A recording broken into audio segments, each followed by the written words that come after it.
The white-throated kingfisher is a common species and can be found in a variety of habitats. The bird was first formally described by the Swedish naturalist. The conservation status of the white-throated kingfisher is of least concern.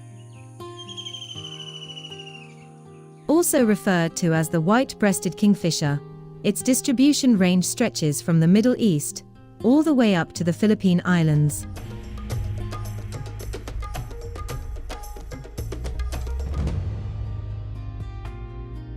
Though drawn to water sources, it can be found some distance away in a variety of habitats. The breeding season for the white-throated kingfisher is the onset of the monsoon season. Though the bird is normally found alone or as a pair, this footage shows an offspring in training, joining the parents. The bird uses prominent locations like treetops or distribution wires and emits a distinct call. The kingfisher feeds on frogs, rodents, earthworms, insects and fish. It positions itself at a vantage point before swooping out to catch its prey.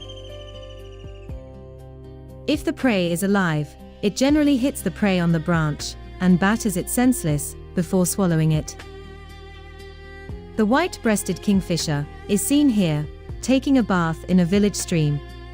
It dives into the water several times and comes out onto the bank. While perched on a tree, it then shakes itself dry. Its large dark red bill, red legs, along with its brown and vivid turquoise blue feathers, makes it a striking sight wherever it is seen. To add to its intense color palette, its shrill call makes it an unmistakable sight in urban or jungle habitats.